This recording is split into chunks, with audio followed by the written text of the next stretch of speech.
നമ്മുടെ വീട്ടിൽ എപ്പോഴുള്ള വളരെ കുറഞ്ഞ ഇൻഗ്രീഡിയൻസ് വെച്ചിട്ട് വളരെ കുറഞ്ഞ സമയത്തിനുള്ളിൽ പെട്ടെന്ന് ഉണ്ടാക്കിയെടുക്കാൻ പറ്റിയ നല്ല ടേസ്റ്റി ആയിട്ടുള്ള വെറൈറ്റി ആയിട്ടുള്ള നല്ലൊരു 4 മണി പലഹാരത്തിൻ്റെയാണ് ഇന്നത്തെ റെസിപ്പി.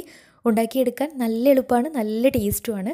പുറം ഭാഗം നല്ല ക്രിസ്പി ആയിട്ട് ഉൾഭാഗം നല്ല സോഫ്റ്റ് ആയിട്ടുള്ള ഒരു അടിപൊളി പലഹാരമാണ്. അപ്പോൾ എങ്ങനെയാണ് ഈ ഒരു പലഹാരം തയ്യാറാക്കുന്നത് നോക്കാം. അപ്പോൾ ഈ ഒരു പലഹാരം തയ്യാറാക്കിയെടുക്കാനായിട്ട് ആദ്യം തന്നെ വേണ്ടത് 2 ഉരുളക്കിഴങ്ങ് തൊലിയൊക്കെ കളഞ്ഞ് നന്നായിട്ട് കഴുകി വൃത്തിയാക്കിയിട്ട് ചെറിയ പീസാക്കി കട്ട് ചെയ്തിട്ട് കുക്കറിലിട്ടിട്ട് ഒപ്പത്തിന് വെള്ളം ഒഴിച്ച് കുറച്ച് മഞ്ഞൾപ്പൊടി ഇട്ടിട്ട് ഒന്ന് വേവിച്ചെടുത്തിട്ടുള്ളതാണ്. നന്നായിട്ട് വെന്ത് വെള്ളമൊക്കെ വാർത്തെടുത്തിട്ടുള്ളതാണ്. ഇനി ഇതൊരു ബൗളിലേക്ക് ഇട്ട് കൊടുക്കാം. എന്നിട്ട് ഇതുപോലെ ഒരു സ്പൂൺ വെച്ചിട്ടോ ഫോർക്ക് വെച്ചിട്ടോ നന്നായിട്ടത് ഉടച്ചെടുക്കാം. കട്ടയൊന്നുമില്ലാതെ നന്നായിട്ട് തന്നെ ഉടച്ചിട്ടെടുക്കാം. നന്നായിട്ട് ഉടച്ചെടുത്ത് കഴിഞ്ഞാൽ ഇനി ഇതിലേക്ക് ബാക്കിയുള്ള സംഭവങ്ങൾ ചേർത്ത് കൊടുക്കാം. ഞാനിപ്പോൾ ആദ്യം തന്നെ ചേർത്ത് കൊടുക്കുന്നത് എരിവിന് ആവശ്യമായിട്ടുള്ള 1/2 ടേബിൾ സ്പൂൺ ചില്ലി ഫ്ലേക്സ് ആണ്.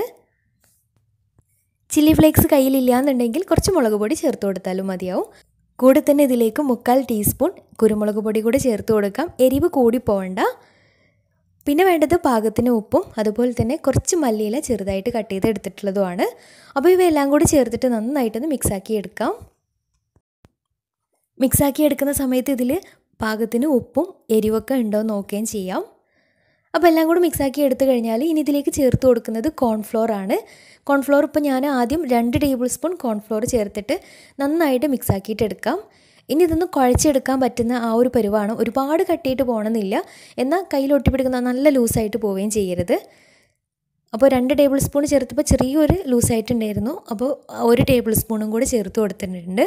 അപ്പോൾ 3 ടേബിൾ സ്പൂൺ കോൺഫ്ലോർ ചേർത്തിട്ട് ഒന്ന് നന്നായിട്ടൊന്ന് മിക്സ് ആക്കിയിട്ട് എടുക്കാം. ഒന്ന് ചെറുതായിട്ടൊന്ന് കുഴച്ചെടുക്കാം.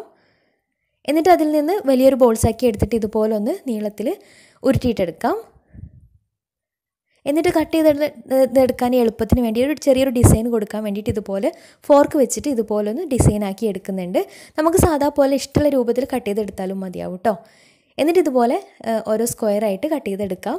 അപ്പോൾ ഇത് കാണാൻ നല്ലൊരു ഭംഗിയായിട്ടുണ്ടാവുകയും ചെയ്യും, ചെറിയൊരു ഡിസൈനൊക്കെ അതിൽ ഉണ്ടാവുകയും ചെയ്യും. അപ്പോൾ ഈ ഒരു രീതിയിൽ ബാക്കിയുള്ളതൊക്കെ റെഡിയാക്കി എടുക്കാം. പിന്നെ ഇതുപോലെ ചെയ്തെടുക്കുന്ന സമയത്ത് കയ്യിൽ കുറച്ച് എണ്ണ ആക്കിയിട്ട് ഒന്ന് തടവി കൊടുക്കുകയാണെങ്കിൽ ഒന്നും കൂടെ ഒട്ടിപ്പിടിക്കാതെ കറക്റ്റായിട്ട് കിട്ടുകയും ചെയ്യും. പിന്നെ നിങ്ങളുടെ കയ്യിൽ കോൺഫ്ലോർ ഇല്ലയെന്നുണ്ടെങ്കിൽ അതിന് പകരമായിട്ട് കുറച്ച് മൈദയോ അല്ലെങ്കിൽ അരിപ്പൊടിയോ ചേർത്ത് കൊടുത്താലും മതിയാവും. കോൺഫ്ലോർ ആകുമ്പോൾ ഒന്നും കൂടെ നന്നായിട്ട് പൊങ്ങി മൊരിഞ്ഞ് കിട്ടുകയും ചെയ്യും. അപ്പോൾ എല്ലാതും ഇതേ രീതിയിൽ റെഡിയാക്കി എടുത്തിട്ടുണ്ട്. ഇനി ഞാൻ ചെറിയൊരു ബൗളിൽ ഒരു കോഴിമുട്ട പൊട്ടിച്ചിട്ട് നന്നായിട്ടൊന്ന് മിക്സാക്കി എടുക്കുന്നുണ്ട്. കൂടെ തന്നെ ഒരു പാത്രത്തിൽ കുറച്ച് ബ്രെഡ് ക്രംസും എടുത്തിട്ടുണ്ട്. ഇനി നമ്മൾ റെഡിയാക്കി വെച്ചിട്ടുള്ള ഓരോ സ്ക്വയറും ഈ ഒരു മുട്ടയിൽ ആദ്യം ഒന്ന് മുക്കിയിട്ട് ബ്രെഡ് ക്രംസിൽ ഒന്ന് കോട്ട് ചെയ്തെടുക്കാം. അപ്പോൾ എല്ലാതും ഇതേ രീതിയിൽ ഒന്ന് കോട്ട് ചെയ്തെടുക്കാം. ഇനി മുട്ട ഇഷ്ടമില്ലാത്തവർക്ക് വേണമെന്നുണ്ടെങ്കിൽ മുട്ടയ്ക്ക് പകരം കുറച്ച് കോൺഫ്ലോർ കുറച്ച് വെള്ളത്തിൽ ലൂസായിട്ട് കലക്കിയിട്ട് ആ ഒരു ബാറ്ററിൽ മുക്കിയെടുത്താലും മതിയാവും. അപ്പോൾ എല്ലാതും ഇതേ രീതിയിൽ ചെയ്തെടുത്ത് കഴിഞ്ഞാൽ ഇനി ഇതൊന്ന് ഫ്രൈ ചെയ്തെടുക്കണം. അപ്പോൾ അതിന് വേണ്ടിയിട്ട് ഒരു ചീനച്ചട്ടി സ്റ്റൗവിൽ വെച്ചിട്ടുണ്ട്.